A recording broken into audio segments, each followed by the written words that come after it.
You know, docks come in so many different shapes and sizes all across the nation, from big giant 1,000-slip marinas to little bitty, you know, places like this where it's an isolated dock. And they all have a time and a place and a bait style to fish them. You can fish them when it's 100 degrees. You can fish it all the way down when it's basically ice and everything's getting frozen. So the things to keep in mind, docks are a great opportunity, or a great place for you as a bass fisherman to target, no matter how you like to fish and no matter the time of the year. Boat docks can be found in the back of shallow pockets all the way to the deeper parts of the main lake. And you as an angler can find fish around any of those docks at any time of the year. In fact, boat docks can be one of the best places to fish at any given time. However, not all boat docks are created equally, and not all boat docks produce fish. So how do you figure out when to fish a dock and when to just idle right on by it? You know, we talk all the time about how all boat docks are not created equal, how some of them just set up better. Maybe it's a channel swing, maybe it's a little deeper for that time of the year, maybe there's man-made brush, maybe it provides more shade. For whatever reason, some boat docks are just better, but a lot of times it's paying attention to some of the subtleties in and around that area that can really clue you into why a boat dock may be better than the others. For instance, a big grass flat next to a boat dock could allow that boat dock to be better than others. This particular dock here that I'm fishing right now, it's got some drainage pipes that are coming out of the park above it. In the summertime, that could just be phenomenal, a little bit of water coming in there. So paying attention to what's happening around you can really allow you to pick boat docks that may outperform other docks. Now look at this dock here. If this doesn't talk Fisherman, I don't know what does. There's an old live bait. He's got his minnow bucket set up right there. That's almost as good as having a herring sitting up there telling you that there's bait there. So, you know, there may be brush down there. You know, crappie fishermen are famous for sinking brush piles. And if you're gonna fish with minnows, you're probably gonna be sinking a little bit of brush right there. So I always look for keys like that that could, you know, help enhance a dock.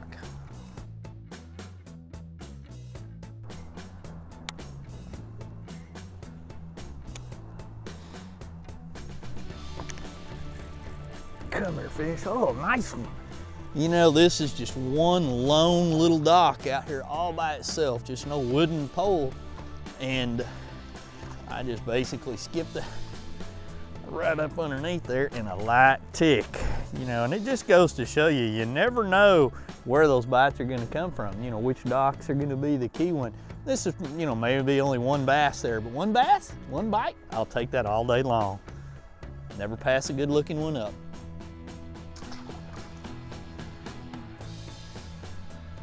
You know, the temperatures this morning are pretty cold where we're fishing at. And I'm sitting out here. I was in about 12 when I caught that, but I mean, I'm pitching up to the shallow end of that dock.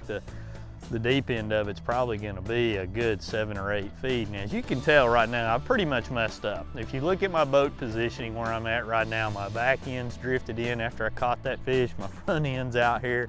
You know, boat positioning is really key in any fishing situation, but definitely it's really key when it comes to fishing docks. And you know, as you get a bite, steering your boat away, dropping your power poles down, that can allow you to be able to pick the dock apart even better as time goes on. And a lot of times I find one of the biggest mistakes I make in fishing is my boat control. You know, I'm trying to play to the camera sometimes, and it's probably something a lot of guys do when they get excited, and the boat just drifts into places that eventually probably cost me a few fish. Coming up, we analyze docks and tell you what to keep an eye out for.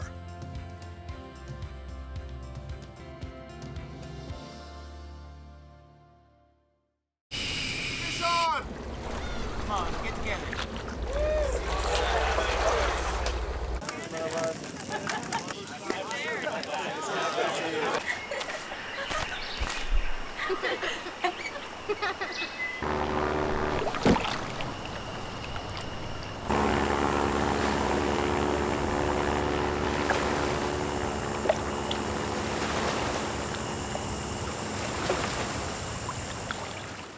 After your next successful fishing trip, savor the flavor with a Bradley Smoker. They have a whole list of creative recipes for catch with a wide variety of delicious smoky wood flavors. Find out more about making your meal as memorable as the fishing trip at BradleySmoker.com.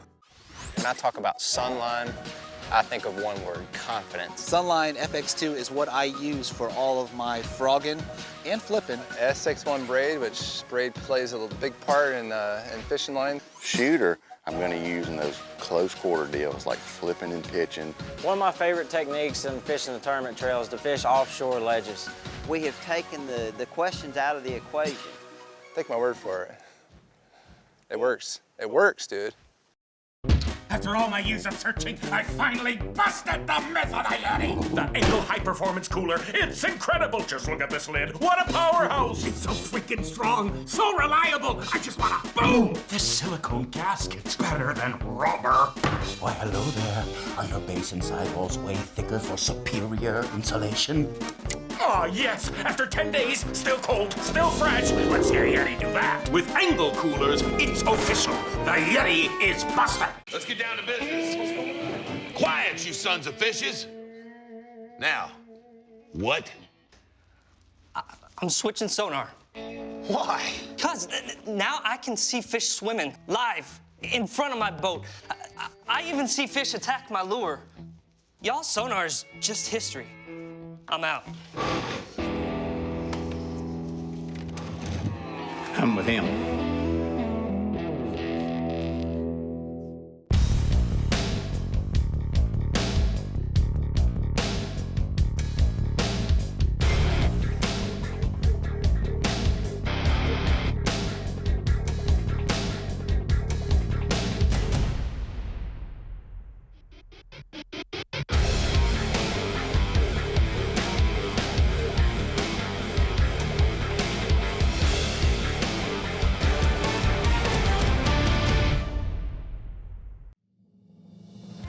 The Fisherman's Handbook is brought to you in part by Cabela's. It's in your nature. Ranger Boats, still building legends one at a time. Yamaha Marine, reliability starts here. Garmin, fight your fish, not your fish finder.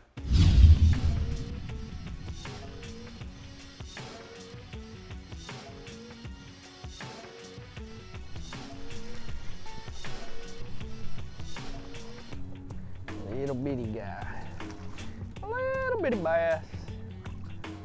When you look at a dock and you start approaching it, I mean, it's a pretty big dock. It's really the biggest dock of its kind up and down this stretch for a long ways. And a lot of times that's a big key, to find one dock that's a little bit different. And while that fish, was not a giant by any means, it was a bite. And sometimes that'll just kind of help you get clued in so you can make better decisions and better casts. And when I look at this dock right here with the, those are big concrete poles, probably coming out to about 10 feet deep on this side. It's on a bluff. Got an old, got a big ladder there. Got the boat lift that's kind of falling down. So it's got the attributes of, where I thought I could get a bite. And I did get a bite, just not a giant one. The great thing about docks is that they provide all sorts of cover and other resources fish like. But what should you look for? When you start looking at lots of different docks, here's some great examples on one little stretch. We've got a floating dock right here. You can see the walkway that's above the water. You've got the black plastic floaties basically that are holding it up. And then you look past it and you're gonna see a couple more what I would call permanent docks. They're anchored to the bottom with poles, and how you approach each one of them is gonna be uniquely different. For instance, at certain times of the year, you could have shad spawning all the way around any of these docks, but really these floating ones, skip you a jig, throw your spinnerbait up in there and reel it back. At other times of the year, maybe taking a suspended jerkbait and cast it along and pausing it around those holes would really pay off. Even throwing a swim bait around there. Now, when I get on past this dock here to the one that has the poles, that's where I definitely want to fish some of those poles a lot of times, because each one of them, it's like having a piece of timber, something going straight up and down through there. So as you digest each dock and know that there's a reason why you have 10 rods and reels on your deck to be able to fish each one of these docks. This is a type of a dock right here that to get me a lot more excited if I had wind blowing in on it. I love to fish windy docks. I feel like when you get to the edges and the corners and underneath these little floaties here, where you see the pieces are coming together, great ambush points all the way through there. So, you can throw it in various places and feel like every corner in the crevices in the middle, there's gonna be a bass sitting up under there and he'll come rushing out. And we'll even take jigs and soft plastic baits and skip them up under those holes, trying to get to the middle of that dock where there's the most shade and other conditions. So, let those fish tell you what's going on and then start breaking it down from there. The average guy, a lot of times, he's gonna look at this dock, he's gonna fish the edges and fish the corner, and then he's gonna bail out. But if you look at this dock right here, you've got the cables that are coming across it, and you can get behind this where not a lot of guys are gonna take the time to get and make a cast. You've got to get the bite first to be worried about how you're gonna land him off of that. But so many times in a lot of lakes and situations where you can get behind them like this, under that walkway, you'll see fish suspended there. There may be brush piles there, little ledge, little drop off. This one actually has what looks like a couple of poles on the walkway holding it in there. So it'd be a great place to come and get a bite that not a lot of other people are gonna necessarily work for. They're gonna just make that easy cast and keep on going right down the bank. As we talk about how all docks are a little bit different, a couple things to keep in mind. Most of the boat docks you're going to encounter across the nation are going to be, designed for pleasure boaters. They're family oriented. So, kind of give obviously all those folks a lot of respect, especially if they're out enjoying them. Don't leave baits hanging off of them. Don't be banging up their boats and property and everything. Kind of give them the respect you would want. But another thing to keep in mind, you look at this dock right here, it's obviously all about the pleasure boaters. I mean, we've got barbecue grills, we've got a great ski boat there, we've got kayaks and paddle boards. I mean, we've got a swimming area set up right here. This is not a dock I'm expecting to go and find a ton of brush on. Now, flip that to another scenario. Go find you a dock that's got a lot of PVC pipes or fish holders and some brush on it. That's a fisherman's dream because it's designed, to hold fish. So keep that in mind as you're going along. When you find those magic docks a lot of times that have all the brush on them, have the rod holders, have those old minnow buckets sitting out there, you may have just found the secret hidey hole out of this stretch of 100 docks that's more likely to hold a whole school of fish. Where docks like these that have lots of action, lots of activity, they may only have one or two. But those one or two certainly are fun to catch. As a fisherman, when you're starting to dissect these docks and you look at all the nooks and crannies and angles on a dock, I mean, this dock has a lot going on when you start looking at the construction. Lots of bends, lots of twists, lots of turns, deep water right up to a bluff. So as you start to try to plan what bait presentations that you're gonna have, this is a great one maybe to skip a jig up underneath the docks in the corners there, especially on an old sunny day. Take a shaky head, take a soft plastic and kind of plink around the edges.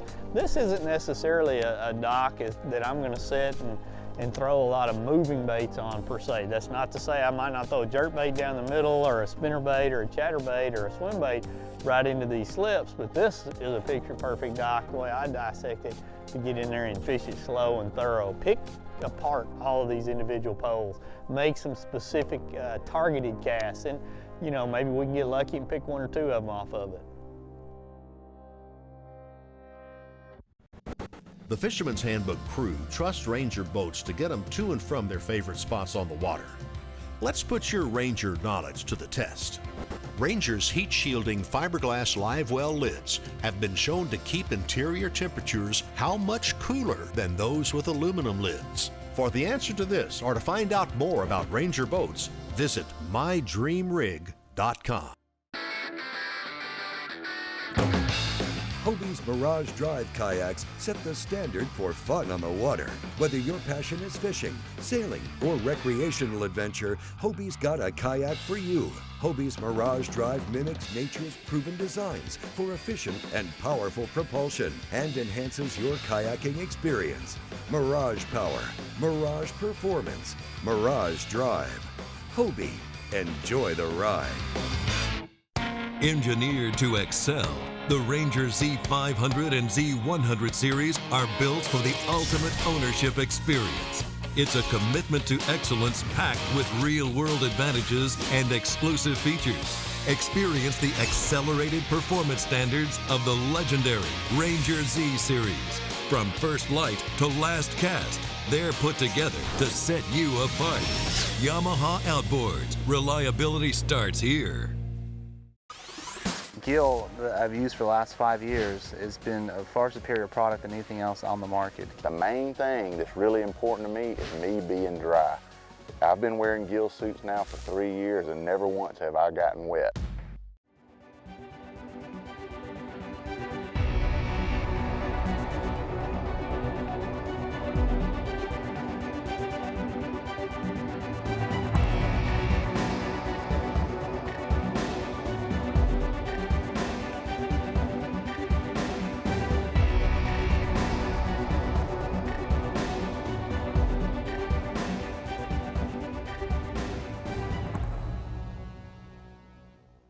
Arctic Ice loves the outdoors. Wherever your next adventure takes you and your cooler, use Arctic Ice to keep your food and drinks cold and dry. It's also great for keeping live wells cool, so fish and bait stay healthy. You can even keep frozen food or game frozen for days. Cold or frozen, Arctic Ice has got you covered. 3 brands of Arctic Ice let you choose the temperature you want for your cooler. You never have to buy ice again. Watch the videos at arctic-ice.com. Check out our new Chill and Brew Team Sport colors, great for tailgating. Remember, it's not just ice, it's Arctic Ice. The Fisherman's Handbook is brought to you in part by Engel Coolers, a legend in reliability. Bradley Smoker, food smoking made easy. Food Saver, the #1 vacuum sealing system. When you talk to a lot of pro anglers out there, they'll tell you that docks are something that they absolutely rely on in a lot of tournament situations, you know, whether it's to run in and hit one dock to catch that 5th fish, or it could be their entire tournament pattern. And there's so many different ways that a professional really digests the information around a dock. Let's visit with Clark Winlet now, and he's going to share some of his insight on how he targets docks.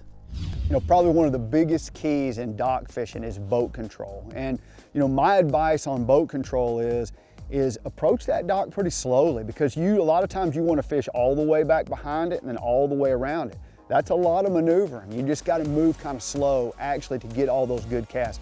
Fishing a good dock sometimes might take you 15, 20 minutes, even 30 minutes if you're really fishing thoroughly. For me, I like trying to fish them fairly quick at first, but as soon as I get a bite, I'll start trying to key in on where they are on a dock. Are they way up under it? Are they around the sides of it? Are they on floating docks, or are they on metal docks? Are they deep, or are they shallow? Are they suspended, or are they on the bottom? All those things play into what you're gonna do later on in the day. Oh, that's a fatty. Get that thing. Flipped up under that dock, and oh man, these fish are thick and fat and healthy. Pretty fish. Wow, that's too much fun. Most of the time, when you find a really good dock, there'll be some kind of depth change that's associated with it. It might be deep water that moves up in there. It may be the shallowest dock. Always be watching your sonar to see exactly what the depth is when you get a bite. You know, the real reason that docks are so good is just look at them. I mean, they're like a house for fish. Fish can get up under there anywhere. I mean, they may be floating with all that shade and that styrofoam that bait fish can feed around, or they may be actually pole docks that, you know, have a lots of little different nooks and crannies, and the shade's different in different parts of them. The thing to know is that fish will move during the day. They may start out, you know, kind of out around feeding early in the morning, and then they end up way up under the middle of the dock when the sun gets up and there's shade. You have to just think, you're looking for small windows of time when those fish are actually going to be really active. Look at that. He's caught around his gill plate. That's a nice one. Now I switched to a blue jig because I had 2 jigs rigged, and one of them I broke off up under a dock, so I just had another jig ready to go instead of putting another one on. But that's a nice fish right there.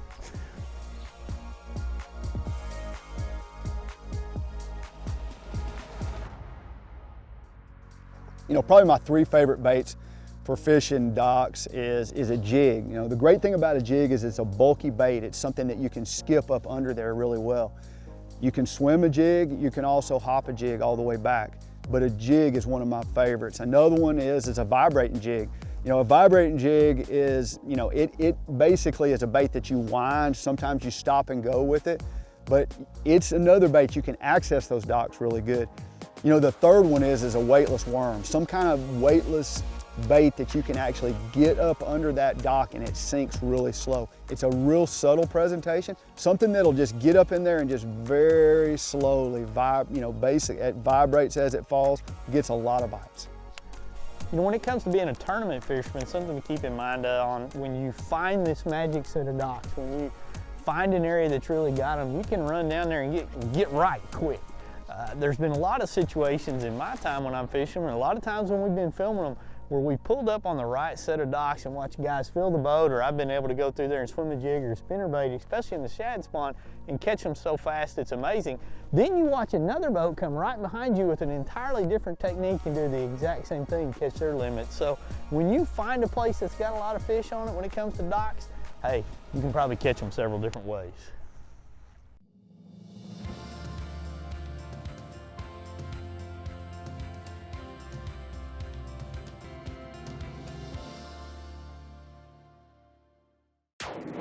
The ultimate predator has evolved again.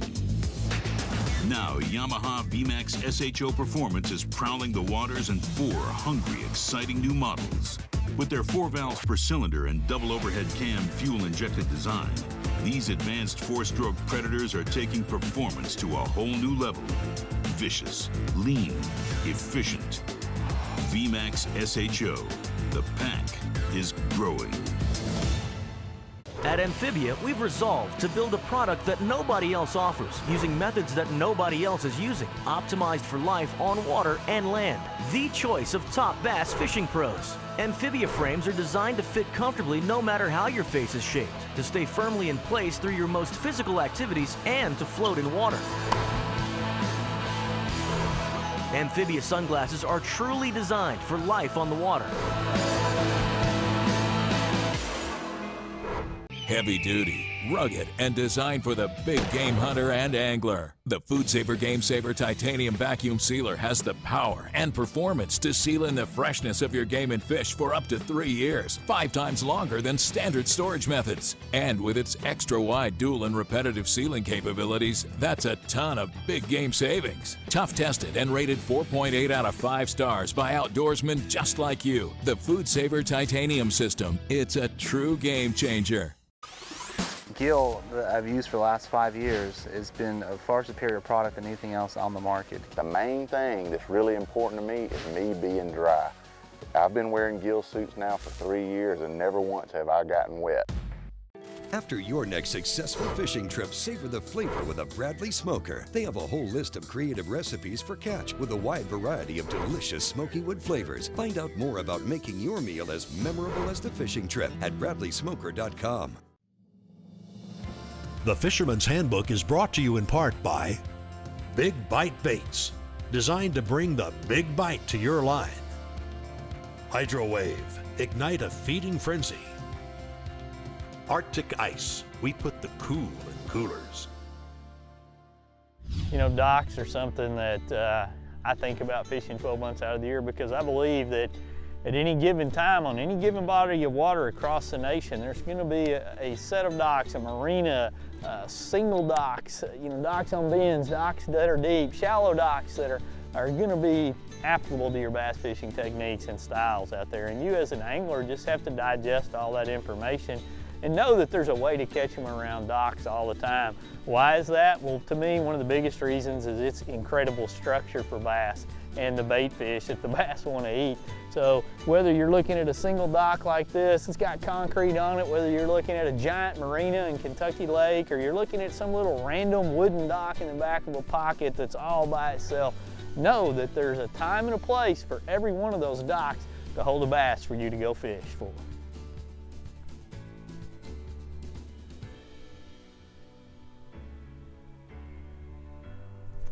There's one.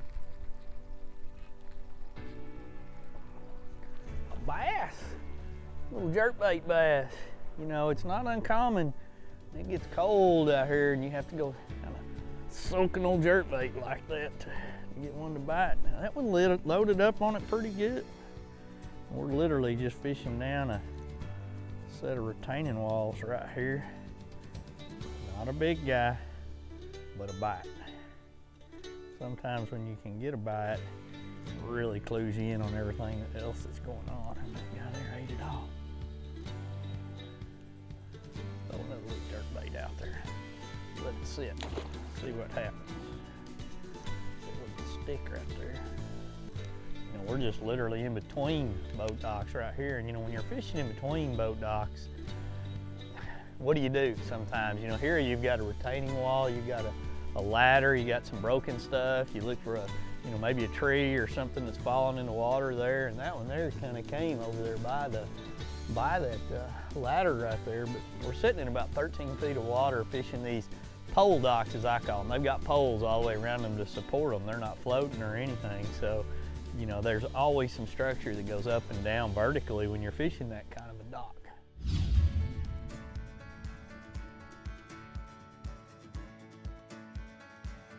Fishing docks for bass is one of those, sometimes like winning the lottery scenario. You can cover so many docks trying to get a bite, and then all of a sudden everything comes together real fast. You figure out a pattern, you start catching them. Whatever it takes to be able to find success and pick these docks apart, because generally speaking, you can catch fish 12 months out of the year on a dock somewhere all across the nation. You've just got to digest the puzzle, put it all together, figure it out, find the right bait, the right technique, the right angles, and hopefully you can land those fish from underneath all these crazy big gnarly docks.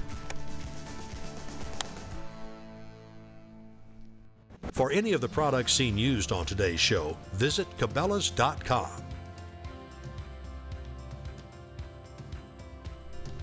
There we go. Come right off the end of that dock. Now right here, I've actually downsized a 10-pound test line. It is 50-something degrees right now, and these fish are just very, very lethargic in about 30 foot of water.